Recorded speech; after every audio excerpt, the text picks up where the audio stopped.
Bonjour et bienvenue à tous dans cette nouvelle vidéo. Ok, à l'instant où j'enregistre cette vidéo, nous sommes le vendredi 17 février, donc ça fait un petit peu plus d'un mois et une semaine que je n'ai pas sorti une seule vidéo.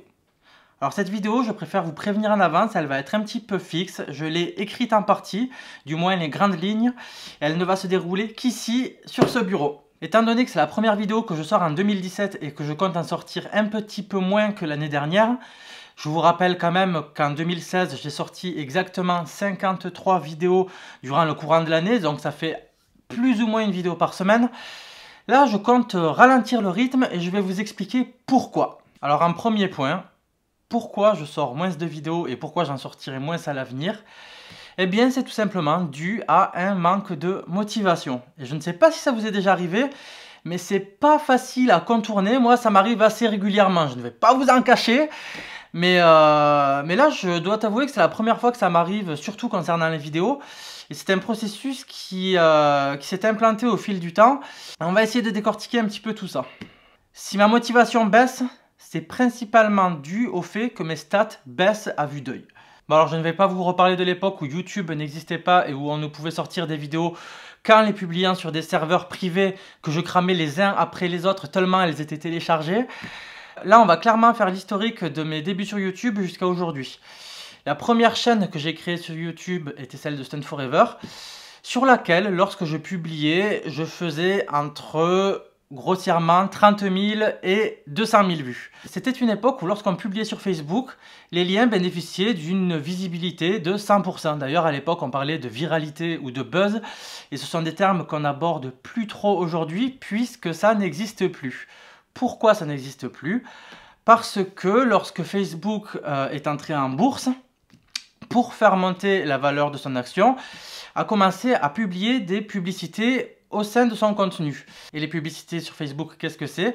Ce sont soit des liens externes qui redirigent vers des sites internet, soit des publications que l'on peut mettre en avant. Alors au départ, ça ne posait pas spécialement de problème puisque ça permettait de toucher un nouveau public et d'aller donc à la rencontre de nouvelles personnes. Donc si on voulait emmener de nouvelles personnes vers nous, on pouvait payer la somme que l'on désirait et en fonction d'eux, on avait plus ou moins de gens qui pouvaient découvrir notre page. Sauf que petit à petit, afin d'étendre son modèle économique, Facebook a commencé à brider les publications. Alors qu'est-ce que j'appelle par brider? Alors prenons par exemple une page qui est suivie par 100 000 personnes et les chiffres vont vous paraître ahurissants tellement c'est fou. Lorsqu'elle publie une publication, elle va toucher en moyenne 1000, 1500 personnes. Voilà, alors sur les grosses pages, on garde quand même une certaine visibilité, mais sur les petites pages comme la mienne, ça devient très compliqué. Et en sachant que la plupart des vues générées sur une vidéo proviennent de Facebook, puisque c'est là où tout le monde est, ça devient très compliqué de se faire connaître et de se faire voir lorsque Facebook commence à brider les pages à 20 000 personnes et qu'on commence à toucher seulement 100 personnes. Mais si seulement ça s'arrêtait là. Parce qu'en réalité, et ça c'est au fur et à mesure des expériences que j'ai pu le constater, Facebook ne se limite pas à ça. En fait, le site fait aussi le tri des personnes actives, donc qui vont donner facilement des likes et des partages à une publication, aux personnes inactives. Et si on ne paye pas pour afficher une publication, on ne récupère que les personnes inactives, ce qui donne l'impression qu'en fait, on est une merde, puisqu'on récupère très peu de likes, très peu de commentaires et très peu de vues. Et autre phénomène que je découvre depuis peu, je perds en moyenne 10 à 15 abonnés par jour sur Facebook. Voilà. Donc ça c'était pour le cas Facebook. Maintenant parlons un petit peu de YouTube. Parce que YouTube est aussi en train de changer. J'ai voulu aborder ce changement d'un point de vue positif. Mais en fait il se trouve que c'est de la véritable merde. Alors lorsque j'ai commencé cette chaîne YouTube, je faisais environ 600 ou 700 vues par vidéo. Alors je suis quand même passé de 50 000 en moyenne à 600 vues, ça c'est dû au fait que Facebook restreignait beaucoup les liens. Là, au cours de l'année, j'ai vu mes 600-700 vues restantes descendre à 200-250 vues maximum. Alors je vous assure qu'en termes de motivation, on passe de ça à ça. Surtout que YouTube à la base était une plateforme sur laquelle tout était possible et qui était ouverte à la nouveauté. Et là, plus ça va et plus elle favorise le contenu des chaînes validées. Et je vous avoue que quand on n'est pas validé, la motivation est vraiment au plus bas. Rajoutons à ça que depuis 4 ou 5 mois, à chaque sortie de vidéo, je perds 10 à 15 abonnés. Alors vous savez, les grandes chaînes parlent de perte d'abonnés, mais en réalité, au lieu de toucher 4000 nouvelles personnes, elles vont n'en toucher seulement que 3005. Mais elles continuent à toucher des abonnés. Sur les petites chaînes comme la mienne, c'est une réelle perte. Donc si je sors une vidéo et que je suis à 1800 abonnés, eh bien je vais redescendre à peu près à 1780, 1790 abonnés, bon ça dépend. Donc plus je sors de contenu, plus je perds d'abonnés. Vous voyez le manque de motivation qui commence à s'installer un petit peu, voilà. Bon, alors forcément, en voyant mes statistiques baisser à vue d'œil, la première chose que j'ai faite, c'est me remettre en question et me demander si mon contenu était assez attrayant. Alors j'ai essayé de l'améliorer, j'ai essayé de voyager plus, j'ai essayé de faire du color grading, j'ai essayé d'améliorer la qualité de mon son. Et en fait, quand je prends du recul, parce que là, après 2 mois d'inactivité, j'ai quand même un petit peu plus de recul sur ce qu'il s'est passé durant toute cette année 2016, eh bien j'ai comparé mes anciennes et mes nouvelles vidéos, du moins les plus récentes, et il se trouve que non, la qualité de mon contenu n'a pas baissé, que mon contenu est même beaucoup plus attrayant parce que je présente beaucoup mieux mes vidéos, je suis beaucoup plus à l'aise en présentant, que je suis passé souvent sur une résolution 4K avec des couleurs super belles, et puis surtout avec un vrai contenu, comme quand je suis parti à Amsterdam avec Flixbus. Là, je vous ai proposé quelque chose d'extraordinaire, mais malheureusement, c'est un contenu qui ne peut pas arriver aux gens qui me suivent, puisque les réseaux sociaux l'en empêchent. Bon d'ailleurs, petite parenthèse au milieu de cette vidéo, comme vous pouvez le constater maintenant, je ne fais pas de color grading dans celle-ci et je n'en ferai plus, sauf dans les vidéos partenaires avec une marque quelconque.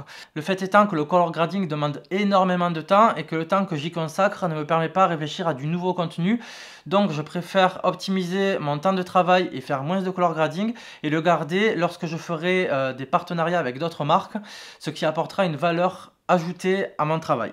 Bref, voilà, donc dans cet élan de démotivation, j'en suis venu à essayer de me rappeler pourquoi j'avais créé cette chaîne YouTube sur laquelle vous regardez cette vidéo. Bon, il y a 3 grandes raisons. La principale, c'est qu'avec Annelise, on prévoit de partir en Nouvelle-Zélande d'ici 6 mois, 7 mois, peut-être un petit peu plus le temps de mettre de côté. Et qu'en fait, là-bas, je compte faire des vidéos tous les 2, 3 jours, 4 jours, donc apporter du contenu régulier. Et en fait, c'est un projet sur lequel on travaille depuis maintenant un petit peu plus d'1 an. Et depuis le départ, j'ai décidé que lorsqu'on partira en Nouvelle-Zélande, je commencerai à faire des vlogs et que je vous amènerai avec nous dans cette aventure. Sauf qu'en fait, j'ai voulu commencer à vous habituer à voir ma tronche, j'ai voulu aussi m'habituer à parler à une caméra, parce qu'en fait, c'est pas facile au début quand on passe de derrière la caméra à devant la caméra, on ne se sent pas forcément à l'aise. Et en fait, c'est un exercice que je fais maintenant depuis presque 1 an et ça va carrément mieux. Je me sens beaucoup moins idiot à parler à une simple caméra dans ma pièce qui est vide. Là, ma pièce est totalement vide. Et donc voilà, je voulais que ce soit un entraînement pour vous comme pour moi. Je pense que c'est un pari plutôt réussi. La deuxième raison pour laquelle j'ai créé cette chaîne, c'était pour retrouver ma liberté artistique. Parce qu'en fait, avant de me lancer sur cette chaîne YouTube, je faisais des vidéos pour des clients, donc certains clients qui étaient excellents, hein, bien entendu, mais aussi d'autres clients qui étaient beaucoup plus à l'ancienne, on va dire. Disons que ça ne me permettait pas d'évoluer en tant qu'artiste et ça ne me permettait pas de m'épanouir pleinement dans mes créations. En fait, ce qu'il faut savoir, c'est que les vidéos que je réalisais pour des clients étaient la plupart du temps à but promotionnel. Donc, elles étaient là pour embellir les choses, pour arrondir les angles, pour mettre en valeur des choses qui, moi, ne me parlaient pas toujours forcément. Et du coup, ça m'obligeait à mentir à travers mes vidéos, à rendre les choses belles alors que moi, je ne les trouvais pas forcément ainsi. Et donc, il était essentiel pour moi de me lancer dans cette chaîne pour retrouver ma liberté. Et enfin, il y a une troisième raison pour laquelle j'ai décidé de me lancer dans cette chaîne YouTube, c'était aussi pour progresser en vidéo, puisqu'il faut savoir que plus on crée du contenu et plus ça exerce le cerveau à trouver de nouvelles idées à apporter au quotidien pour que vous ne vous lassiez pas de ce que je publie. Et en fait, il se trouve que c'est une aventure fabuleuse parce que je pensais être très vite limité par mes idées. Et en fait, non, pas du tout. En fait, plus je publie et plus de nouvelles idées s'offrent à moi et plus j'ai envie de publier. Donc à nouveau là, je pense que c'est très loin d'être un échec. Mais à un moment donné, je me confronte aussi à la réalité, donc il m'arrive très rarement aujourd'hui d'accepter encore des clients pour subvenir à mes besoins et pour pouvoir mettre un petit peu de côté. On a prévu de partir en Nouvelle-Zélande d'ici 6, 7 ou 8 mois à peu près. Et bon, on a déjà mis pas mal de côté, mais en fait il nous faut quand même pouvoir mettre un petit peu plus de côté. Et en réalité, la chaîne YouTube sur laquelle vous regardez cette vidéo me coûte quand même un petit peu d'argent, puisque mes voyages, je les paye. Lorsque je pars en Bretagne, lorsque je pars à Amsterdam, même si je ne paye pas le bus, je paye l'hôtel, je paye les loisirs une fois sur place, les activités une fois sur place. Et donc ce sont des dépenses qui viennent directement s'amputer de notre budget Nouvelle-Zélande. Et là je vais devoir freiner le rythme ou emmener un contenu un petit peu moins extravagant pour pouvoir arriver à mes fins. Parce que sinon la Nouvelle-Zélande je n'y arriverai pas. Et croyez-moi, si je décide de baisser le rythme pour pouvoir partir en Nouvelle-Zélande, si j'y arrive, c'est vraiment parce que là-bas c'est une île qui a tout ce qu'il faut pour que je puisse vous proposer des vidéos de malades, avec des décors de malades, avec des plans de drone de malades et des timelapses de malades. Donc ça fait beaucoup de fous dans l'histoire. Donc c'est un mal pour un bien, ralentir le rythme pour pouvoir exploser ensuite. Bon voilà, on arrive à la fin de cette vidéo et pour conclure, je vais quand même vous expliquer pourquoi je fais des vidéos, même si je le répète souvent en commentaire, ce n'est pas toujours très clair. En fait, je ne fais pas forcément des vidéos pour faire des vues, mais la vidéo c'est ma principale passion et mes créations, j'aime les partager.